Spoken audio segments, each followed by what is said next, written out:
जरी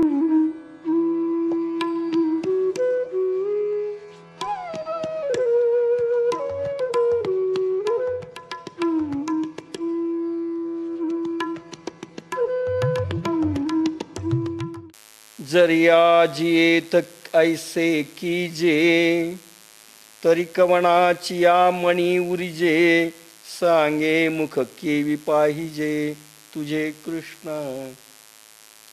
सर्व इतिहास पूर्वपीठिका भगवद्गीतेची चालली असल्यामुळे आपण थोडं गतीनं घेत आहोत. म्हणजे आपल्या मूळ विषयांकडे ज्यावेळेस आपण वळू त्यावेळेस त्याचा फायदा सर्वांना चांगला होईल.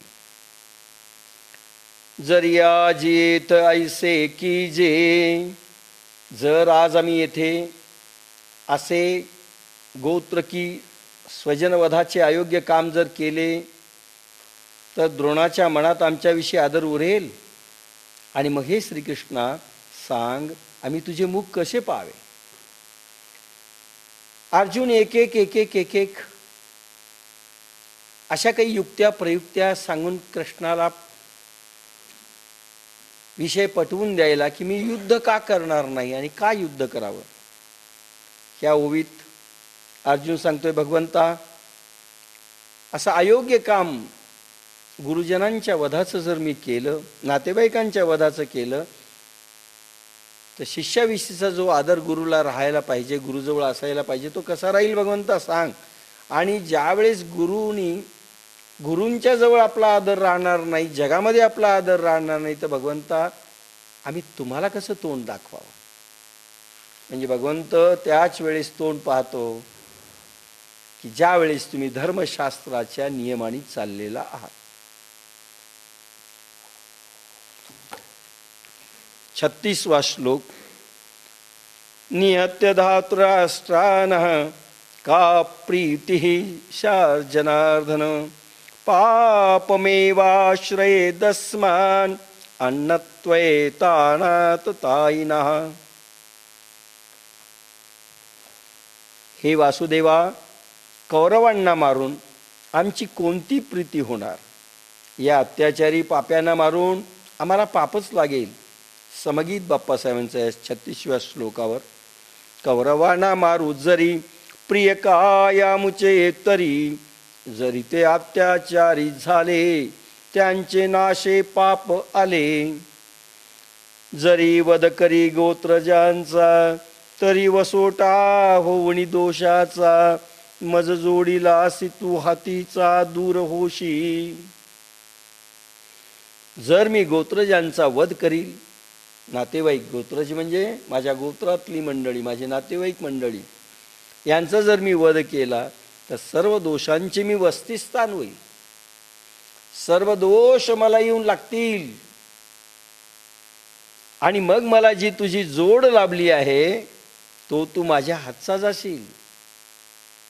आणि भगवंता तूच निघून जाशील. कारण एकदा पापी शरीर झालं, पाप केलं की भगवंत दुरावतो. पहा, लक्षात घ्या, अर्जुन जे प्रत्येक गोष्ट सांगतोय त्याच्यावरनं एक गोष्ट लक्षात घ्या. ही फक्त अर्जुनाची गोष्ट नाही आहे, आपली देखील आहे. म्हणजे उद्या साधनेमधून भगवंत जोडला जरी गेला, पण आपल्याकडे काही दोष आले, थोडे बहुत पाप आपण केले, धर्मशास्त्रांच्या नीतिनियमांच्या विरुद्ध जर आपण थोडी वागलो, तर भगवंत दूर जातो. कुलहरणी पातके, तिये अंगी जडती अशेके, तये वेळी तू कवणे के देखावासी. कुळाच्या नाशाने येणारी सर्व पातके जेव्हा अंगातील रक्तात पूर्ण भिनतील, पाप कुलाच्या लोकांना मारल्यानंतर जे पाप निर्माण होतील त्याचे दोष ज्यावेळेस रक्तामध्ये येतील, भगवंता भिनतील, तेव्हा त्या रक्तदोषी दृष्टीमुळे तुला कोणी कोठे कसे पावे तू दिसणार नाहीस. कारण तू निघून गेलेला असेल आणि पाप मात्र आम्हाला भोगायला शिल्लक राहते. म्हणजे तू गेला, तेही गेले, नातेवाईक मारले, आम्ही काय करावं? जैसा उद्याना माझी अनळ, संचरला देखुणी प्रबळ, मग क्षणभरही कोकिळ स्थिर नोहे. ज्याप्रमाणे बागेत भयंकर आग भडकलेली पाहून कोकिळ पक्षी तेथे क्षणभरही थांबत नाही, बागेला आग लागल्यानंतर कोकिळ पक्षी थांबत नाही, उडून जाईल. खरंच आपल्या घराला आग लागू नये.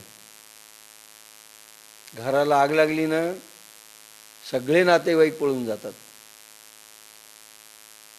खरं आपलं कोण, परकं कोण हे संकटामध्ये समजतं.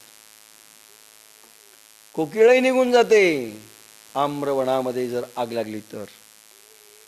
का सकधर्म सरोवर अवलोकोणी चकोर, न सेविता वेर करुणी निघे.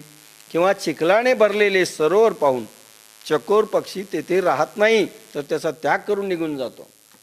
कोकिळा का जाते? तिला सुंदर असं सगळं उपवन पाहिजे. कुठेही राहत नाही कोकिळा.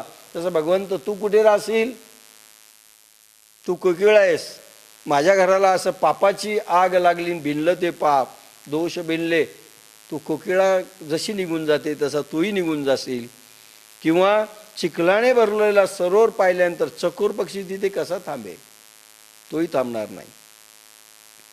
तया परी तू देवा, मज झकवूनी न येसी मावा, जरी पुण्याचा ओलावा नाश जेल. त्याप्रमाणे हे देवा, माझ्या देहाच्या परमाणूतील पुण्याचा ओलावा जर नाहीसा झाला, लक्षात घ्या, माझ्या अंगामध्ये पुण्य आहे म्हणून भगवंता तू माझा आहेस. लक्षात घ्या अर्जुन किती परफेक्ट जाणत होता.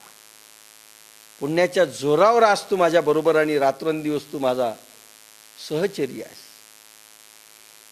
हा जर पुण्याचा ओलावा नाहीसा झाला तर तू आपल्या मायेने मला फसून माझ्याकडे येणार नाहीस. काहीतरी निमित्त काढशील आणि तू पळून जाशील, नाही येणार. भगवंत पुण्यशीलपणाच पाहिजे, हे लक्षात घ्या. हे थोडं आपल्याकडे वळवायचं आहे. ही हिस्ट्री तुम्हाला माहिती आहे, सर्वांना माहिती आहे, पण फक्त आपल्याकडे वळवायची. की अर्जुन जो सांगतोय ते सत्य आहे. फक्त असत्य कसं आहे हे पुढे आपल्याला समजेल. धर्मशास्त्रांच्या दृष्टीनं जनरल माणसं, पण हा काहीही खोटं बोलत नाही. धर्मयुद्ध असेल तर परवानगी आहे, धर्मयुद्ध नसेल तर पापच लागणार आहे. हेही तितकं खरं आहे. तस्मान्नार्हा वयं हन्तुं धातराष्ट्रान् स्वबान्धवान्, स्वजनं हि कथं हत्वा सुखिनः श्याम माधव. म्हणून आम्ही आपले बांधव जे धृतराष्ट्र पुत्र त्यास मारण्यास योग्य नाही. कारण हे माधवा, स्वजनांना मारून आम्ही सुखे कसे होऊ? बंधुघात पाप आम्हा योग्य नवे कळे तुम्हा, आम्ही स्वजना मारावे कसे बरे सुखी व्हावे. म्हणून मी हे न करी ये संग्रामी शस्त्र न धरी, हे किडाळ बहुती परी दिसतसे. गोत्रवधांच्या पापामुळे तू अंतरशील म्हणून मी हे करणार नाही. कारण मी माझ्या नातेवाईकांना सर्वांना मारून टाकलं, गुरुजनांना मारून टाकलं. भगवंता तू अंतरशील म्हणून मी करणार नाहीये. व त्यास सम्राट हातात शस्त्र धरणार नाही, कारण युद्ध पुष्कळ प्रकाराने पापयुक्तच दिसत आहे. कारण युद्ध एका प्रॉपर्टीसाठी आहे आणि म्हणून पापच त्याच्यात होणार आहे. आणि भगवंता हे मी ती करणार नाही. असं भांडण ठीक आहे, पण मृत्यूच समाप्त करायचे लोक म्हणल्यानंतर पाप लागला. तू जशी अंतराय होईल मग सांगे आमुचे काय उरेल, तेणे दुःख ये फुटेल तुझ विन कृष्णा. तुझ्यापाशी आमचा वियोग होईल, तू दूर जाशील भगवंता. मग सांग बरे जगात आमचे काय मोल उरेल? हे पहा, आजही तुम्हाला सांगतो, आपलं मोल कशात हे ओळखा. अर्जुन देखील सांगतोय, सत्तेमध्ये नाही, पदामध्ये नाही, पैशामध्ये नाही, नातेवाईकामध्ये नाही, रूपामध्ये नाही, कशामध्ये आपलं मोल नाही. मोल भगवंत आपला किती आपल्या जवळ आला याच्यावर आहे. आज तुम्हाला आम्हाला मान याच्याकरता मिळणार आहे किंवा मिळू शकेल भविष्यात की आपल्याला लोक भगवंताचं समजतील. हे योगधाम भगवंत जवळ आणण्याची कला आहे आणि म्हणून तुमचा मान आणि मर्तबा वाढू शकतो. नाहीतर फार पैसा वाढलाय, कोणी किंमत दिली हो? कुठल्या पैसेवाल्याला किंमत मिळाली? कोणाला काय मिळालं या जगात? उलट दुश्मन जास्त होतात, जळणारे जास्त होतात.